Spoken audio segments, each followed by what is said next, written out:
بسم الله الرحمن الرحيم. الحمد لله رب العالمين، والصلاة والسلام على سيدنا وحبيبنا وشفيعنا قرة أعيننا ونور قلوبنا ومولانا محمد إمام الأنبياء والمرسلين وقائد الغر المحجلين، وعلى آله وصحبه الطيبين الطاهرين. اللهم لا سهل إلا ما جعلته سهلا، وأنت يا حي يا قيوم تجعل الحزن إذا شئت سهلا. اللهم ارزقنا الإخلاص في النية والقول والعمل، ونعوذ بك من حال أهل النار. آمين. Rekan-rekan sekalian yang dirahmati Allah Subhanahu wa taala, selamat berjumpa kembali di kajian kita. Pada kesempatan sore hari ini, insya Allah kita akan melanjutkan membahas bait-bait yang disebut dengan Muqtada Asy-Syahadatain, tuntutan dua syahadat, yang ditulis oleh Syekh Abdul Ghani An-Nabulsi Al-Hanafi rahimahullahu taala. Kita sudah sampai di slide terakhir,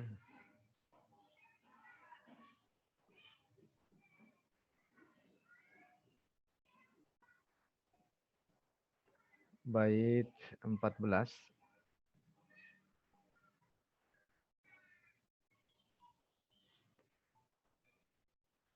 Untuk mengingat kembali, saya ingin sedikit mengulang bait nomor 1 dan bait nomor 2. Khusus dua bait ini saja, nanti kemudian kita di penjelasan bait nomor 14 insyaallah.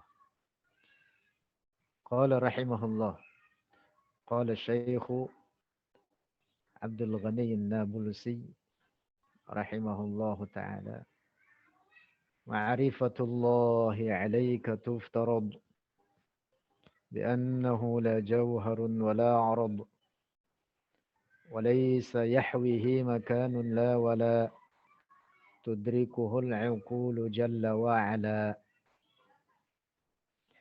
Ma'rifatullahi, mengenal Allah, 'alaika, atasmu, tuftarad, diwajibkan. Bi'annahu, dengan bahwa dia Allah, la jauharun, bukan benda, wala arad, dan bukan sifat benda.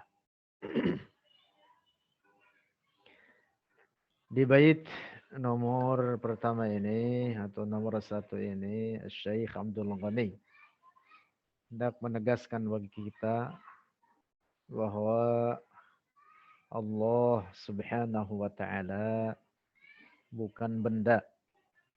Allah Maha Suci dari segala bentuk dan ukuran.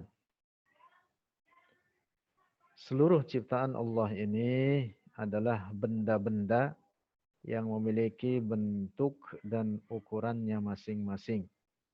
Dari mulai benda terkecil, yaitu dzarrah, hingga benda yang terbesar, yaitu al-arsh. Semua itu memiliki bentuk dan ukurannya masing-masing. Allah Subhanahu wa taala yang menciptakan alam ini. Alam adalah segala sesuatu selain Allah.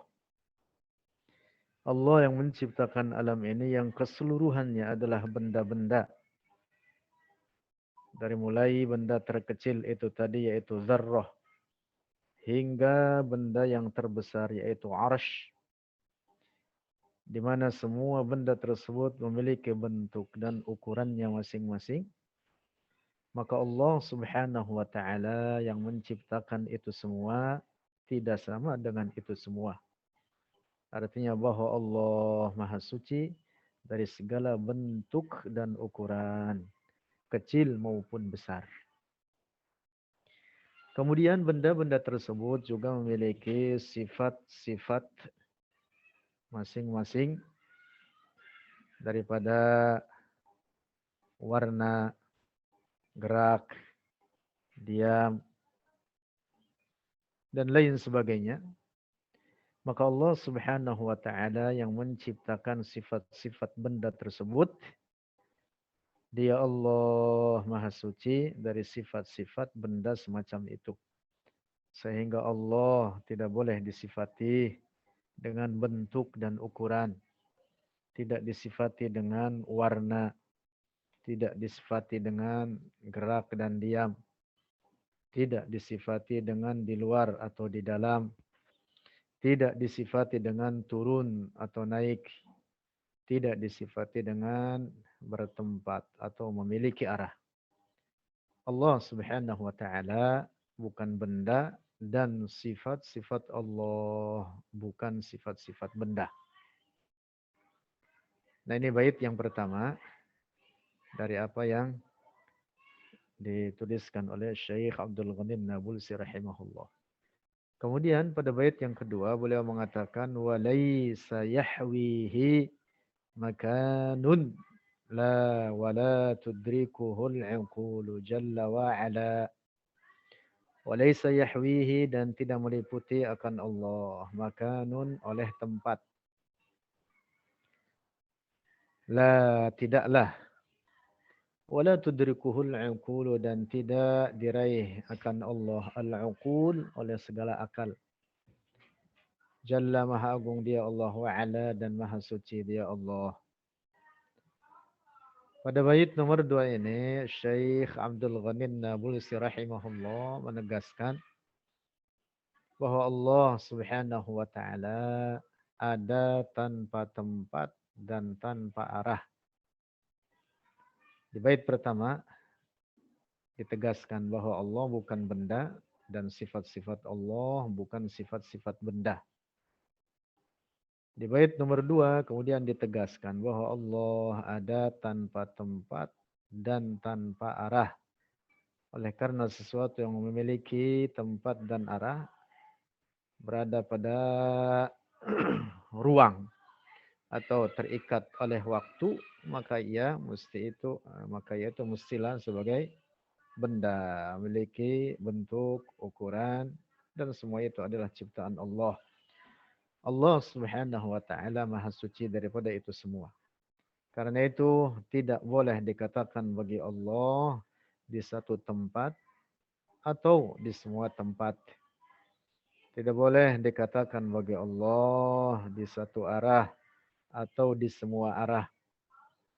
Tidak boleh dikatakan bagi Allah ada di mana-mana. Tidak dikatakan bagi Allah bertempat di langit atau bersemayam di atas arsy. Allah yang menciptakan langit, Allah yang menciptakan arsy, maka Allah tidak bertempat pada ciptaannya, tidak membutuhkan kepada ciptaannya tersebut. Sebelum terciptanya langit, sebelum diciptakan arsy, Allah ada tanpa langit dan tanpa arsy. Maka setelah langit dan arsy diciptakan oleh Allah, Allah tidak berubah. Oleh karena perubahan itu menunjukkan kebaharuan, maka mustahil Allah berubah. Karena jika Allah berubah, maka berarti Allah baharu. Dan jika Allah baharu, maka berarti Allah tidak layak dituhankan. Maka berarti Allah sama dengan ciptaan-ciptaannya. Tentu mustahil demikian itu. Tidak boleh dikatakan duduk bagi Allah di atas arsy. Tidak boleh dikatakan baginya bersemayam di atas arsy. Tidak boleh dikatakan baginya bertempat di atas arsy. Tetapi katakan Allah ada tanpa tempat. Allah ada tanpa arah. Bertempat itu sifat benda. Allah tidak membutuhkan kepada tempat. Allah Maha Suci dari tempat. Berikutnya, Syekh Abdul Ghani Nabulusi berkata, "Wala tudrikuhul uqulu jalla wa ala." Allah tidak dapat diraih oleh segala akal dan fikiran.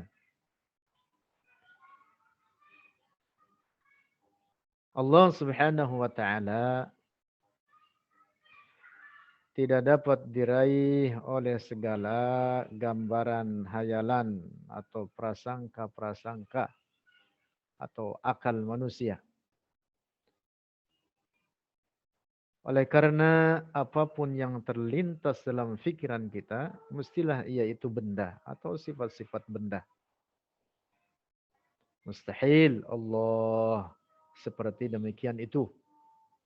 Nah, karena itu para ulama kita seperti apa yang diungkapkan oleh Syekh Abdul Ghani Nabulsi ini, wala tudrikuhul uqulu jalla wa ala. Para ulama lainnya seperti Al-Imam Ahmad ibn Hanbal, Al-Imam Thawban ibn Ibrahim Zunnun al-Misri, salah seorang ulama terkemuka. Juga para imam lainnya, mereka berkata, mahma tasawwarta bibalika, fallahu bi khilafi dzalika. Apapun yang terlintas dalam hatimu, dalam fikiranmu tentang Allah, maka Allah tidak seperti demikian itu. Allah tidak dapat dibayangkan oleh akal fikiran. Karena Allah bukan benda. Allah tidak dapat diraih oleh segala gambaran-gambaran atau hayalan-hayalan manusia. Nah, pegang teguh dua pokok ini. Yang pertama, Allah ada tanpa tempat dan tanpa arah. Lalu yang kedua, Allah tidak dapat diraih oleh akal fikiran. Kita diperintah dalam agama ini untuk mengetahui sifat-sifat yang wajib bagi Allah secara syara' dan secara akal. Juga diperintah mengetahui perkara-perkara yang mustahil atasnya. Juga yang jaiz atau yang boleh baginya. Kita diperintah mengenal sifat-sifat Allah yang dengannya kita mengetahui bahwa Allah Subhanahu wa taala Maha Esa. Tidak ada keserupaan baginya. Tidak ada sekutu baginya. Baik pada zatnya maupun pada sifat-sifatnya ataupun pada perbuatannya. Zat Allah bukan benda. Ketika kita katakan zat bagi Allah, maka maknanya adalah haqiqatullah. Zatullah haqiqatullah, hakikat Allah. Jadi penyebutan zat bagi Allah bukan dalam makna benda, tapi dalam makna haqiqatullah. Sifat-sifat Allah pun demikian tidak dapat diraih oleh akal fikiran. Sifat-sifat Allah tidak menyerupai sifat-sifat benda. Nah, jadi kita diperintah dalam ajaran agama ini untuk mengenal sifat-sifat Allah yang dengannya kita mentauhidkan Allah. Yang dengannya kita tidak menyerupakannya dengan suatu apapun dari seluruh ciptaan-ciptaannya ini. Mengenal Allah bukan artinya memikirkannya atau menghayalkan dan menggambarkannya, bukan. Mengenal Allah artinya memahami sifat-sifat Allah yang dengannya kita mentauhidkan Allah tidak menyerupakannya dengan segala apapun dari segala ciptaannya. Baik, rekan-rekan sekalian, kita masuk di bait terakhir atau bait 14. Karena bait-bait sesudahnya, bait nomor 3 dan seterusnya sudah kita bahas. Nanti bagi rekan-rekan yang baru masuk bisa dibuka di YouTube. Saya kira di-upload sama rekan-rekan.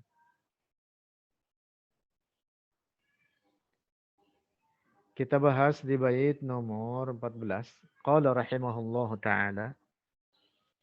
Wa kullu ma anhun nabiyyu akhbara fa innahu muhaqqaqun bilam tira.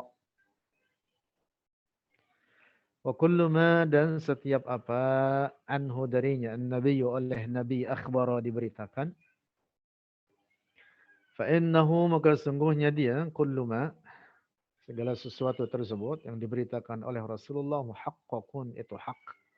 Benar adanya bilam tira dengan tanpa keraguan. Seluruh apa yang diberitakan oleh Rasulullah sallallahu alaihi wasallam terkait dengan al-ahkamus syar'iyyah, hukum-hukum syara' atau ajaran-ajaran agama ini, atau apa yang diberitakan oleh Rasulullah sallallahu alaihi wasallam dari berita-berita umat-umat dari nabi-nabi terdahulu, atau segala apa yang diberitakan oleh Rasulullah sallallahu alaihi wasallam dari berbagai peristiwa yang akan terjadi di masa mendatang, maka semua itu hak adanya, benar adanya, dan wajib kita imani. Ada banyak yang diberitakan oleh Rasulullah sallallahu alaihi wasallam dalam hadis-hadisnya, di mana Rasulullah sallallahu alaihi wasallam utiya ilmal awwalin wal akhirin, diberikan oleh Allah akan ilmu daripada para makhluk ini, makhluk yang terdahulu atau makhluk yang akan terjadi di masa mendatang. Kejadian-kejadian di dalamnya termasuk peristiwa-peristiwa itu semua diberitakan kepada Rasulullah sallallahu alaihi wasallam. Termasuk di antara apa yang diberitakan oleh Rasulullah kepada kita, min nahwi amril qabri wal qiyamah. Lanjutan bait berikutnya. Wa kulli ma kana lahu alamah mislu tulu'i syamsi min maghribiha wa qissatid dajjal kun muntabiha. Min nahwi amril qabri, dari seumpama perkara kubur, yaitu nikmat na'imul qabr atau azabul qabr, adalah perkara yang wajib kita imani adanya. Bahkan terkait keadaan dalam kubur, daripada na'imul qabr, nikmat kubur bagi mereka yang berhak untuk mendapatkannya, atau siksa kubur bagi mereka yang berhak untuk mendapatkannya. Tertulis di dalam Al-Quran dan dalam banyak hadis-hadis Rasulullah sallallahu alaihi wasallam. Di dalam Al-Quran diantaranya firman Allah menyebutkan, wa man a'radu 'an dzikri fa inna lahu ma'isyatan dhanka wa nahsyuruhu yaumal qiyamati a'ma. Wa man a'radu 'an dzikri, dan siapa orang yang berpaling dari mengingatku. Makna harfiahnya zikir artinya mengingatku. Sebagian ahli tafsir menyebutkan salat. Fa inna lahu ma'isyatan dhanka, maka sungguhnya bagi dia kehidupan yang sempit. Makna harfiahnya ayat tersebut demikian. Wa yaumal qiyamati fa inna lahu ma'isyatan dhanka wa nahsyuruhu, dan akan kami menggiringnya, membangkitkan, kemudian digiring oleh Allah, dihimpunkan di hari kiamat nanti, yaumal qiyamati, di hari kiamat, a'ma, dalam keadaan buta.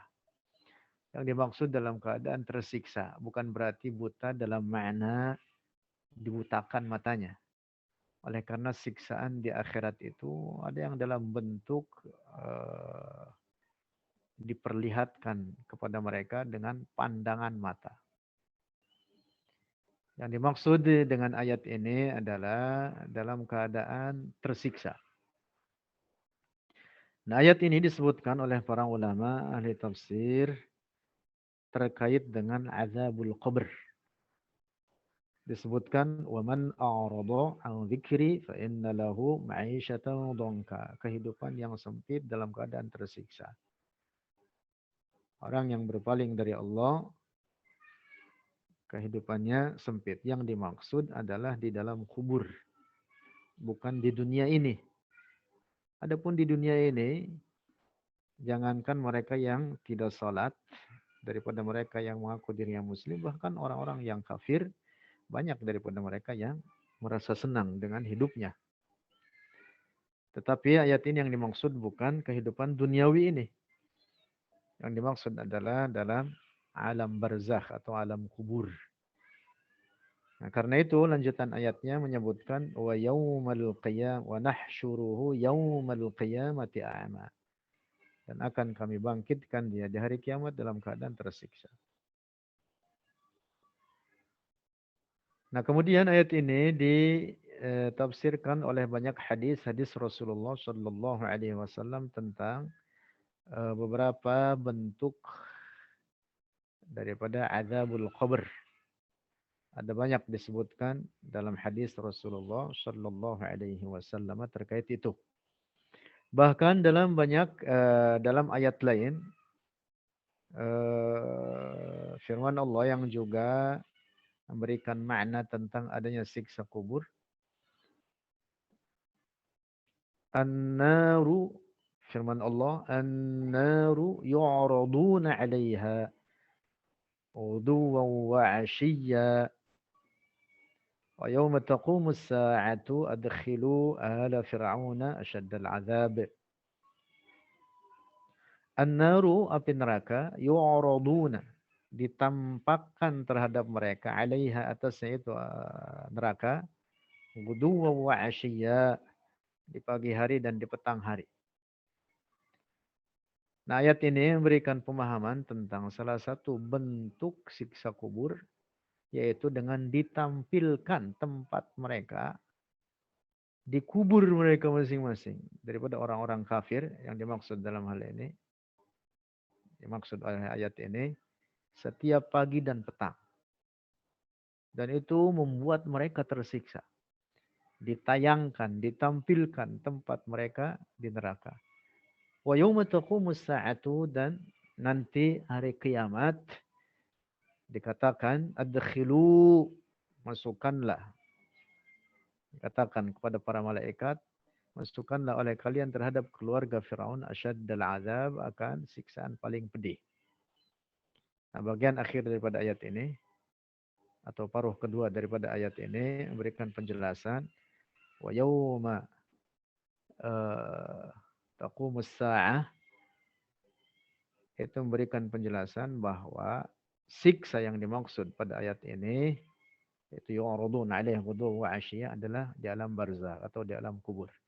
Demikian tafsiran para ulama terkait dengan ayat ini. Sehingga ayat ini dan ayat sebelumnya yang kita bacakan tadi termasuk ada banyak dalam hadis-hadis Rasulullah Shallallahu Alaihi Wasallam menjelaskan bagi kita tentang adanya adzabul qabr. Di dalam hadis ada banyak, di antaranya hadis sahih riwayat Al-Imam Muslim dalam kitab sahihnya tentang dua orang yang sedang disiksa dalam kuburnya. Rasulullah Shallallahu Alaihi Wasallam mengatakan di hadapan para sahabatnya, innahuma la yu'adzabani wa ma yu'adzabani fi kabiri ismin. Qalu Allah wa rasuluhu a'lam. Qala bala. Rasulullah mengatakan dua orang yang di dalam kubur ini saat ini sedang disiksa. Tahukah kalian bahwa kedua orang ini disiksa karena sebab dosa besar yang dahulu dilakukannya ketika di masa hidupnya. Artinya kedua orang yang dalam kubur ini adalah orang-orang muslim, orang-orang mukmin. Nah, tetapi karena ada perbuatan yang dilakukan oleh keduanya di masa hidupnya yang menyebabkan keduanya disiksa di dalam kubur. Rasulullah Shallallahu Alaihi Wasallam mengatakan bahwa keduanya disiksa karena sebab dosa besar. Lalu Rasulullah mengatakan kepada para sahabatnya, amma ahaduhuma fakana yamshi bin namimah. Salah satu dari kedua orang ini dahulu ketika hidup senantiasa mengadu domba. Nah, kurang lebih bahasa kita sekarang membuat provokasi. Mengadu domba. Membuat orang satu dengan lainnya saling bertengkar, saling bermusuhan. Wa ammal akharu, dan adapun yang lainnya, yang satu lagi di kubur ini kata Rasulullah, fakana la yastanzihu minal baul. Adalah dahulu ketika hidup ia tidak bersuci daripada buang air kecil. Dalam hadis lain Rasulullah Shallallahu Alaihi Wasallam bersabda, istanzihu minal baul, fa inna ammata adzabil qabri minhu. Bersucilah kalian dari setelah buang air kecil, karena penyebab utama daripada siksa kubur adalah dari sebab itu, dari sebab tidak bersuci. Kemudian Rasulullah Shallallahu Alaihi Wasallam dalam hadis riwayat Imam Muslim ini mengambil pelepah yang masih basah. Kemudian pelepah tersebut diletakkan atau dibagi dua dan diletakkan di dua kuburan tersebut. Karena itu hadis ini disebut dengan hadis al-asib. Hadis tentang pelepah rotb yang basah. Setelah diletakkan di atas dua kubur tersebut, Rasulullah mengatakan kepada para sahabatnya atau di hadapan para sahabatnya, la'allahu yukhaffafu anhuma ma lam yaybasa. Semoga kedua orang ini di kuburnya diringankan akan siksanya selama pelepah ini belum kering. Kemudian para ulama kita mengambil dalil dari hadis ini. Setidaknya ada dua perkara pokok. Yang pertama adalah tentang sampainya pahala bacaan Al-Quran. Atau al-kalimah thayyibah lainnya daripada tahlil, tasbih, tahmid, istighfar. Dengan dalil adalah bahwa pelepah yang masih basah itu, yang diletakkan di atas kuburan, ia bertasbih, yang diharapkan tasbihnya itu dapat meringankan bagi orang yang ada di bawahnya, yang sedang disiksa. Sehingga kalau pelepah yang basah itu dengan tasbihnya diharapkan dapat bermanfaat bagi orang yang ada di bawahnya, maka terlebih bacaan seorang mukmin daripada bacaan Al-Quran atau al-kalimah thayyibah, jika diniatkan atau dibacakan di atas kuburnya, maka jauh lebih besar manfaatnya dibanding daripada tasbih pelepah kurma itu. Demikian istimbat atau intisari yang diambil oleh Al-Imam Yahya Ibn Sharaf An-Nawawi dalam kitab Syarah Sahih Muslim Al-Minhaj Bisyarhi Sahih Muslim Ibn Hajjaj. Termasuk dari hadis ini juga diambil pelajaran penting lainnya, yaitu tentang adanya anjuran untuk menanam pohon di atas kubur. Sesuatu yang dapat tumbuh. Seandainya tanah Arab itu seperti kita, subur tanahnya, tentu Rasulullah saat itu tidak hanya meletakkan eh, pelepah yang masih basah itu tadi. Tetapi tentu akan menanamnya. Karena dengan ditanam, tumbuh, dan dengan demikian manfaat tasbihnya jauh lebih lama lagi. Nah karena itu maka juga diambil daripada hadis ini. Ada yang anjuran untuk menanam pohon di atas kubur apapun pohonnya. Yang diharapkan pohon tersebut dengan tasbihnya dapat memberikan manfaat bagi orang yang ada di bawahnya. Demikian istinbat yang diambil dari hadis ini seperti yang dinyatakan oleh para ulama kita. Nah, itu sedikit terkait dengan amrul qabr min nahwi. Kembali lagi kepada bait syair yang sedang kita bahas. Min nahwi amril qabri wal qiyamah. Nah, termasuk berikutnya yang juga diberitakan oleh Rasulullah Shallallahu Alaihi Wasallam yang wajib kita imani adanya adalah al-qiyamah. Kiamat itu adalah makna harfiahnya kebangkitan dari akar kata qoma yaqumu qiyaman. Kiamat adalah peristiwa dimulai dari dibangkitkannya manusia dan terus berlangsung dalam tempo waktu 50.000 tahun hingga menetapnya penduduk surga di surga dan penduduk neraka di neraka.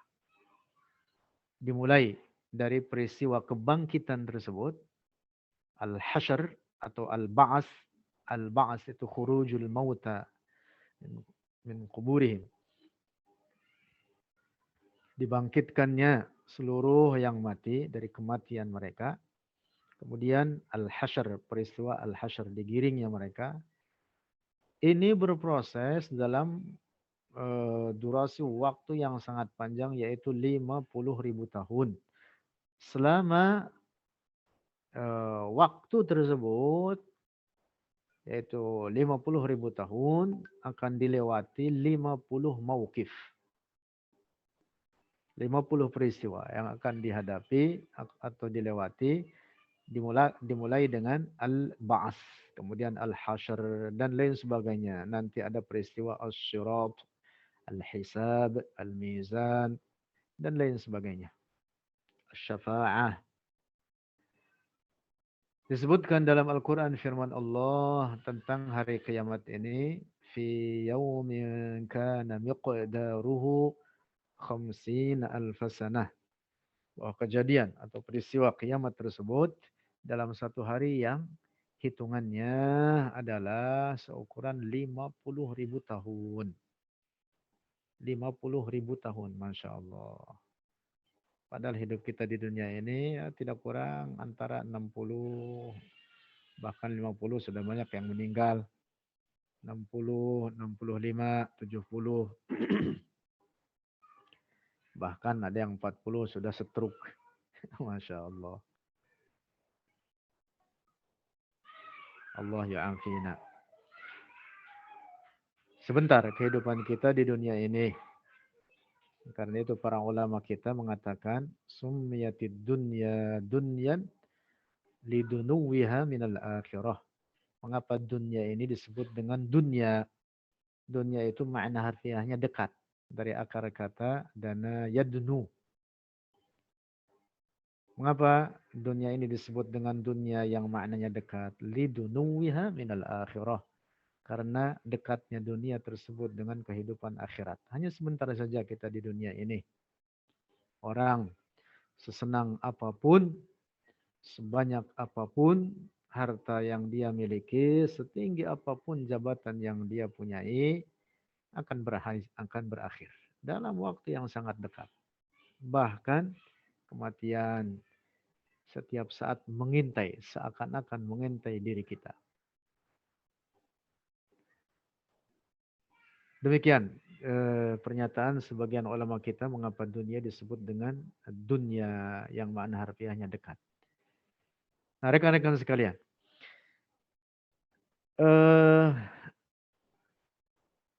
Kiamat dimulakan dengan peristiwa al-ba'ats, yaitu hari kebangkitan, yang kemudian berproses dalam jangka atau dalam durasi 50.000 tahun hingga menetapnya penduduk surga di surga dan penduduk neraka di neraka. Kemudian setelah itu kekal tanpa penghabisan. Kekal selamanya tanpa penghabisan. Penduduk surga di dalam surga kekal tanpa penghabisan dengan segala nikmat yang mereka raih di dalamnya. Penduduk neraka daripada orang-orang kafir. Na'udzubillah. Mereka kekal di dalam neraka selamanya tanpa penghabisan dengan segala siksaan yang ditimpakan kepada mereka di dalamnya. Allahumma ajirna minan nar. Amin.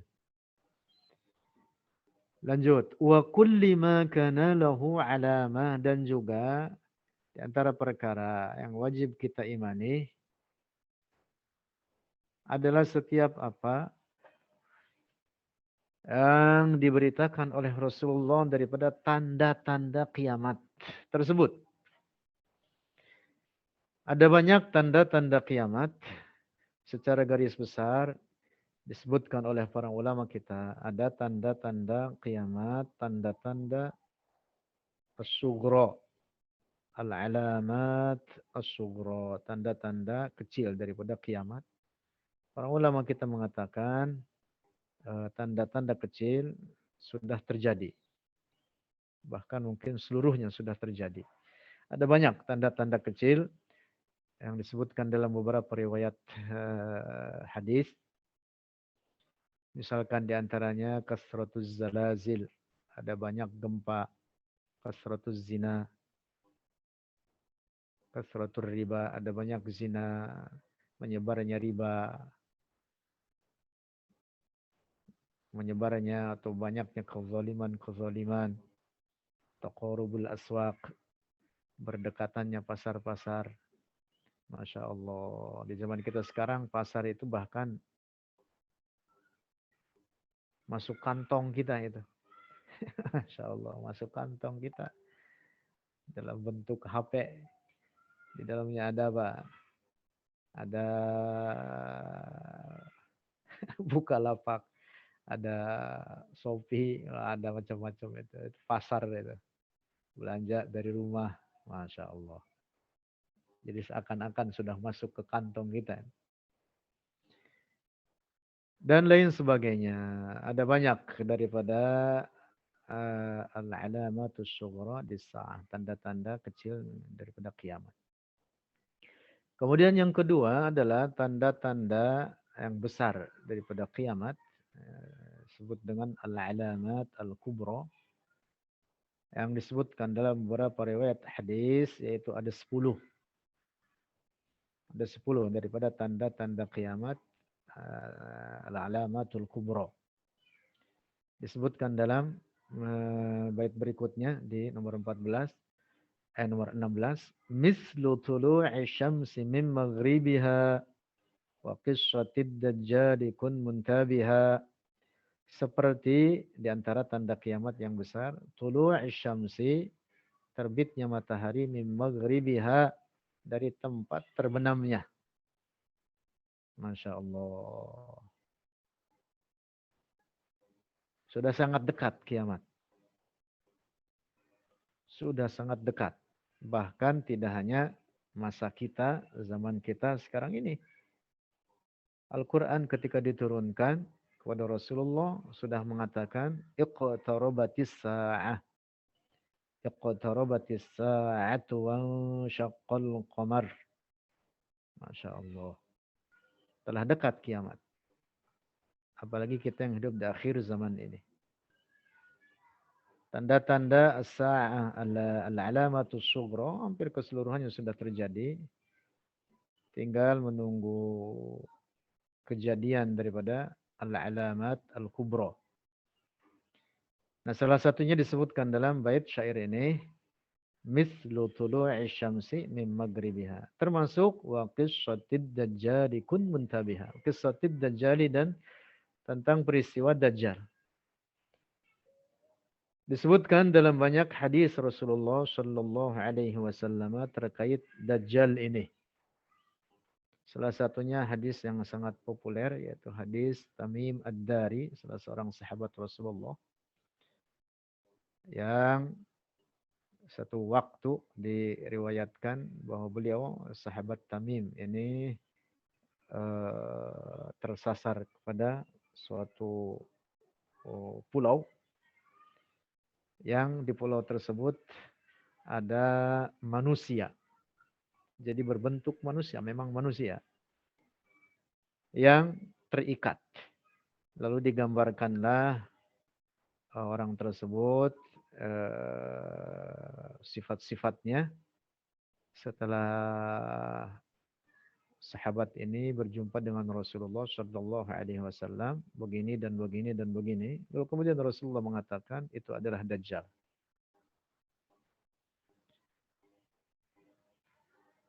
Masya Allah. Dan diriwayatkan bahwa sahabat Rasulullah ini sempat berdialog dengan Dajjal tersebut.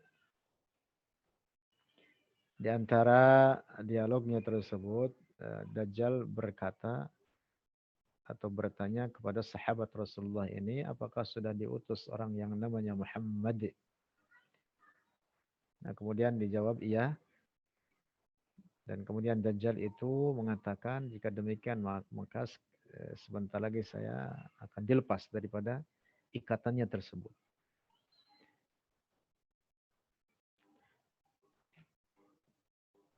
Terkait dengan sifat-sifat Dajjal ada disebutkan dalam banyak riwayat hadis. Di antaranya bahwa Dajjal ini sangat dahsyat. Kurang lebih kalau bahasa kitanya sakti. Nah, begitu. Sangat sakti. Dan ada banyak yang terkena fitnah Dajjal ketika Dajjal keluar. Mudah-mudahan kita selamat daripada fitnatul Dajjal. Yang karena itu Rasulullah Shallallahu Alaihi Wasallam mengajari umatnya ini untuk mengucapkan doa supaya terhindar dari fitnah Dajjal. Yang bahkan Rasulullah mengajarkan ini dari masa hidupnya dahulu yang sudah sekitar 1400 tahun yang lalu. Mengajarkan umatnya ini untuk berdoa mohon kepada Allah dihindarkan daripada fitnatul Dajjal. Oleh karena fitnah Dajjal ini sangat besar. Sangat-sangat besar dan sangat-sangat mengerikan. Di antara fitnahnya bahkan dia bisa menghidupkan orang yang sudah mati. Mematikan dan menghidupkan. Dimatikan kemudian dihidupkan. Di antara kesaktiannya itu. Nah, maka itu menjadi fitnah bagi umat manusia ini. Mudah-mudahan kita diselamatkan daripada fitnatul Dajjal. Dan kemudian beberapa tanda besar lain yang disebutkan dalam hadis Rasulullah atau beberapa riwayat hadis, yaitu ada 10 daripada al-alamatul kubra, tanda-tanda besar daripada kiamat. Nah, jadi itu semua adalah tanda-tanda kiamat. Termasuk keluarnya Dajjal, termasuk misalkan yang lainnya adalah khuruj Ya'juj wa Ma'juj, keluarnya kaum Ya'juj dan Ma'juj. Ini juga sangat besar fitnahnya. Peristiwa-peristiwa tersebut yang sangat-sangat dahsyat dan mengerikan tersebut adalah peristiwa menjelang kiamat. Menjelang kiamat. Lebih detail terkait peristiwa atau asyrat as-sa'ah, tanda-tanda kiamat ini telah dibukukan cukup tebal dengan dasar hadis-hadis riwayat dari Rasulullah Shallallahu Alaihi Wasallam juga para sahabatnya oleh guru kita yaitu Al-Habib Syekh Salim Ibn Mahmud Alwan rahimahullah dengan judul Asyratus Sa'ah. Rekan-rekan bisa merujuk ke sana. Tapi mungkin masih dalam bentuk bahasa Arab. Bisa di-download. Kitab tersebut sangat penting dan berfaedah untuk mengenal tanda-tanda kiamat. Lanjut bait berikutnya nomor 17, ini bait terakhir. Qala rahimahullah, berkata Syekh Abdul Ghani An-Nabulsi, hadza huwal haqqul mubinul wadihu. Inilah dia kebenaran al-mubin yang nyata, al-wadihu yang jelas. Wa billadzi fihil ina'u nadihu, dan yang dengannya perumpamaan sebuah wadah itu menuangkan sesuatu yang ada di dalamnya. Artinya keyakinan inilah yang wajib diyakini oleh seorang muslim dan diamalkan terhadap tuntutan-tuntutan di dalamnya. Seorang mukmin meyakini keyakinan yang benar di dalam keyakinannya, dalam hatinya. Nah, itu memiliki tuntutan-tuntutan. Nah, tuntutan itu hendaklah direalisasikan, dilakukan, diperbuat. Iman itu menyangkut keyakinan. Iman, al-imanu an tu'mina billahi wa rasulihi, an tu'mina billahi wa malaikati wa rasulihi wa kutubihi wal yaumil akhir wa bil qadari khairihi wa syarrihi. Kemudian ada Islam. Islam itu pada wilayah zahir, dalam bentuk praktik-praktik. Islam itu apa? Antas syahada an la ilaha illallah. Engkau bersaksi, mengucapkan dengan mulut la ilaha illallah Muhammadur Rasulullah. Iqamis salat wa antas syahada an la ilaha wa tuqimus salat.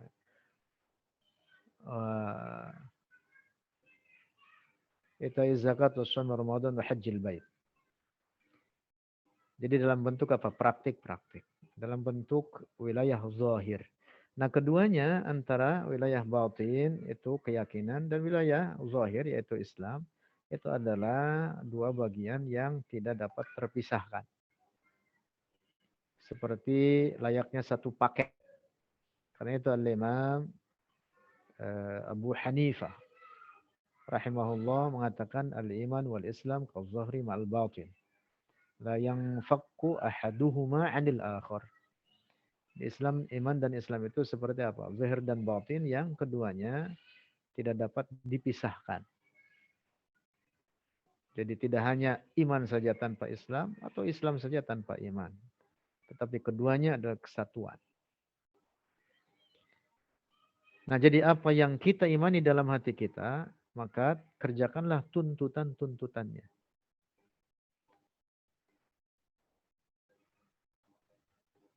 Seharusnya seperti itu. Seorang mukmin yang baik, yang sempurna dalam imannya. Atau wajib seperti itu adanya. Sebuah wadah itu, pendekatannya, maka dia menuangkan sesuatu yang ada di dalamnya. Satu wadah ketika dituangkan, apa yang di dalamnya, maka yang keluar adalah sesuatu yang ada di dalamnya itu sendiri. Wadah berisi air putih, ketika dituangkan, maka keluar air putih. Di dalamnya air kopi, keluar air kopi. Di dalamnya air susu, dituangkan, maka keluar air susu. Pendekatan semacam itu. Jadi, hendaklah keyakinan-keyakinan ini kita amalkan dengan segala tuntutan-tuntutan yang ada di dalamnya. Nah, inilah akhir bait dari apa yang dituliskan oleh Syekh Al-Imam Abdul Ghani An-Nabulsi Al-Hanafi rahimahullah terkait muqtada asy-syahadatain. Tuntutan dua syahadat. Saya kira pertemuan kita untuk sore hari ini sampai di sini. Insyaallah minggu depan kita lanjut masih dalam bahasan tanzihullah, kesucian Allah Subhanahu wa taala dari menyerupai ciptaannya, kesucian Allah dari tempat dan arah, kesucian Allah dari segala bentuk dan ukuran dan dari sifat-sifat kebendaan. Insyaallah akan kita kutip beberapa pernyataan para ulama lainnya untuk kita kaji bersama-sama. Saya kira ini yang hendak saya sampaikan untuk sore hari ini, mudah-mudahan bermanfaat. Insyaallah kita berjumpa kembali minggu depan di waktu yang sama. Nuhallil salasan wa nusalli ala nabi sallallahu alaihi wasallam. Sama-sama kita tahlil dan membaca salawat atas Rasulullah. La ilaha illallah, la ilaha illallah, la ilaha illallah. Allahumma salli ala sayyidina Muhammad wa ala alihi wa sahbihi wa sallim. اللهم صل على سيدنا محمد وعلى آله وصحبه وسلم. اللهم صل على سيدنا محمد وعلى آله وصحبه وسلم. رب اغفر لي ولوالدي وللمؤمنين والمؤمنات. رب اغفر لي ولوالدي وللمؤمنين والمؤمنات. رب اغفر لي ولوالدي وللمؤمنين والمؤمنات. Saya sapa dulu nih teman-teman, rekan-rekan yang dari mana saja ini. Dari ujung kulon, Sumatera, hadir.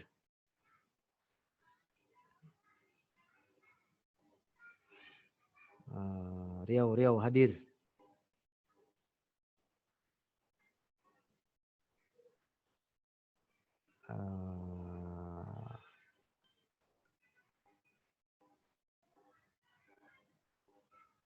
Mojokerto hadir. Alhamdulillah. Bandung hadir. Masya Allah ini. Pak Toto dari Bandung. Aceh. Masya Allah hadir. Alhamdulillah. Aceh dari Aceh ini atau tinggal di Jakarta? Atau tinggal di Jakarta ini? Alhamdulillah. Ini dari Australia ini. Mbak Zain. Mbak Zainab. Ahlan wa sahlan. Cilacap, Riau, Sulawesi Tengah. Alhamdulillah. Masya Allah Sydney. Mbak Zainab. Ahlan wa sahlan. Tangerang, Malaysia. Masya Allah. Ahlan wa sahlan. Ustaz Faizul. Ahlan wa sahlan. Alhamdulillah. Allah yajma'una. Allah. Alhamdulillah. Masya Allah. Ini Ustaz Ahmad. Taklim di kantor. Wah, antum sajalah. Udah di kantor. Sampaikan yang sudah antum dapat. Sampaikan ya. Justru kita berjumpa dengan via Zoom ini lebih memudahkan bagi kita untuk bersua. Tinggal nanti tempat masing-masing sampaikan. Alhamdulillah. Wah, Ustaz Imam Badri, ahlan wa sahlan. Wah, Tanjung Barat. Wah, ini teman ini. Alhamdulillah. Wah, ada lagi dari mana nih? Dari Kalimantan. Waduh.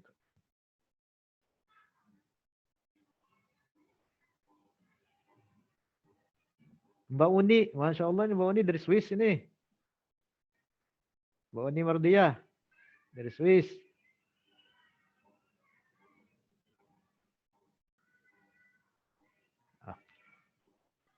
Alhamdulillah.